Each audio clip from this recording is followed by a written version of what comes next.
మన ప్రభు అయిన యేసుక్రీస్తు నామములో మీ అందరికీ శుభములు తెలియజేయుచున్నాము. నిర్గమకాండము 19వ అధ్యాయము 5-6 వచనములు.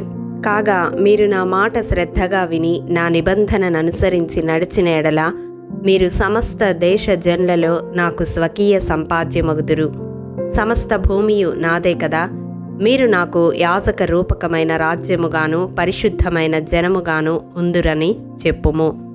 ప్రియ దైవజనమా, దేవుడు ఇక్కడ ఒక నిబంధన ఇశ్రాయేలీలతో మోషే ద్వారా తెలియజేస్తా ఉన్నాడు. దీనిని మోషే నిబంధన, సత్క్రియ నిబంధన అని కూడా అంటారు. ఇశ్రాయేలీలు దేవుని మాట శ్రద్ధగా విని దేవుని నిబంధనను అనుసరించి నడిచిన ఎడల సమస్త దేశ జనులలో తనకు స్వకీయ సంపాద్యముగా ఉంటారని, యాజక రూపకమైన రాజ్యముగాను పరిశుద్ధమైన జనముగాను ఉంటారని ఈ నిబంధన ద్వారా దేవుడు తెలియజేశాడు. దీని కొరకు ఇశ్రాయేలీలు ఏమీ చేయలేదు, కానీ దేవుడే వారిని ప్రేమించి తానంతట తానుగా ఈ నిబంధన చేస్తూ ఉన్నాడు. ఇది దేవుని కృపను తెలియజేస్తూ ఉంది. అలాగే ఈనాడు మనతో కూడా యేసయ్య తాను చిందించిన రక్తము వలన ఒక క్రొత్త నిబంధన చేశాడు. పేతురు రాసిన మొదటి పత్రిక 2వ అధ్యాయము 9వ వచనం ప్రకారం, మీరు చీకటిలో నుండి ఆశ్చర్యకరమైన తన వెలుగులోనికి మిమ్మను పిలిచిన వాని గుణాతిశయములను ప్రచురము చేయు నిమిత్తము ఏర్పరచబడిన వంశమును, రాజులైన యాజక సమూహమును, పరిశుద్ధ జనమును, దేవుని సొత్తైన ప్రజలునై ఉన్నారు. ప్రియ దైవజనమా, ఈ వాక్యము వింటున్న మీలో కొందరు ఇంకా ఈ నిబంధన జనులుగా మార్చబడలేదు కదూ. ఈ నిబంధనకు వారసురాలిగా మారడానికి వాయిదా వేస్తూ ఉన్నారు కదూ. దీని కొరకు మనమేమీ చేయనవసరం లేదు. యేసయ్య ఏనాడో ఆ కల్వరి శిలువలో తన రక్షణ కార్యమును పూర్తి చేసి ఉన్నాడు. ఆ రక్త ప్రోక్షణ క్రిందకు వచ్చి ఆయన ప్రభు అని మన నోటితో ఒప్పుకొని మన హృదయములో సొంత రక్షకునిగా అంగీకరిస్తే మనము కూడా ఆయన సొత్తైన ప్రజగా మార్చబడతాము.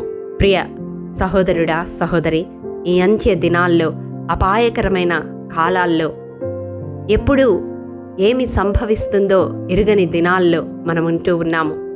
మన ప్రాణం పోకడ ఎప్పుడో, దేవుని రాకడ ఎప్పుడో మనం ఎరుగము. ఆయన రాకడ అతి సమీపముగా ఉండగా ఇంకా ఆయన నిబంధనకు వారసురాలిగా మార్చబడడానికి ఆలస్యం చేస్తూ ఉన్నావా? అయితే దేవుడి దినం నీతోనే సూటిగా మాట్లాడుతూ ఉన్నాడు. ఆనాడు ఇశ్రాయేలీలను నిబంధన జనులుగా తన వాక్కును విని తన కట్టడలను అనుసరించి నడిచిన ఎడల అంగీకరించిన దేవుడు ఈ దినం ఆయన కల్వరి రక్తాన్ని ఆశ్రయించి ఆయన కొరకు జీవించడానికి నీ ఒక్క తీర్మానం తీసుకుంటే చాలు. నీవేమీ చేయనవసరం లేదు. నీ కొరకు సమస్తము ఆయన చేసి ఉన్నాడు.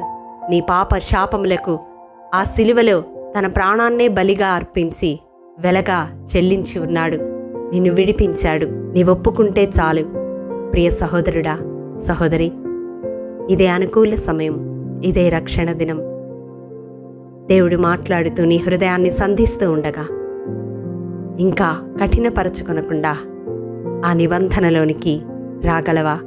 అయితే ఈ ప్రార్థనలో ఏకీభవించు. ప్రేమ నమ్మకము కలిగిన మా ప్రియ పరలోకపు తండ్రి, నీ పరిశుద్ధ పాదములకు వందనములు దేవా. విత్తబడిన వాక్యమును ప్రతి హృదయములో నూరంతలుగా ఫలింపచేయండి. ఎందరూ ఇంకా నీ రక్షణను తృణీకరిస్తూ నిర్లక్ష్యముగా జీవిస్తూ ఉన్నారో అటు ప్రతి ఒక్క హృదయాన్ని సంధించండి. నీ నిబంధనలోనికి వారిని నడిపించండి. నీ సొత్తైన ప్రజగా వారి హృదయాలను మార్చండి. తండ్రి, నీ రక్షణ కార్యము జరిగించండి. పరిశుద్ధాత్మదేవ, పాపముని గూర్చి, లోకముని గూర్చి, తీర్పును గూర్చి ఒప్పింపచేయమని బ్రతిమిలాడుకుంటూ ఉన్నాను. ఎందరూ రక్షణ పొంది నీ నిబంధనను అనుసరించి జీవించకుండా నీవిచ్చిన రక్షణను తృణీకరిస్తూ నిర్లక్ష్యముగా జీవిస్తూ ఉన్నారు. అటి వారి హృదయాలలో రక్షణానందమును మరలా నూతనముగా పుట్టించండి. తండ్రి, చల్లారిన ప్రతి ఆత్మీయ జీవితాన్ని తిరిగి ఉజ్జీవింపచేయండి. నామకార్థమైన భక్తి జీవితాన్ని కాల్చివేయమని మమ్మల్ని అందరినీ నీ నిబంధనకు వారసులుగా అంతము వరకు నడిపించమని యేసతి పరిశుద్ధ నామం పేరట అడిగి పొందుకొని ఉన్నాము తండ్రి. ఆమేన్. ప్రియ దైవజనమా, అనుదినము షారోన్ మన్నా ద్వారా అడగబడుచున్న బైబిల్ క్విజ్ ప్రశ్నలకు సమాధానములు ప్రతి నెల మొదటి వారము కామెంట్ బాక్స్లో పోస్ట్ చేయబడతాయి. కాబట్టి గమనించి మీకు తెలియని ప్రశ్నలకు సమాధానములు తెలుసుకొనగలరని ప్రభు పేరట మనవి చేయుచూ ఉన్నాము. ప్రియ దైవజనమా, ఈ దినం బైబిల్ క్విజ్ ప్రశ్న: వాక్యోపదేశము పొందువాడు ఎవరికి మంచి పదార్థములన్నిటిలో భాగమీయవలెను?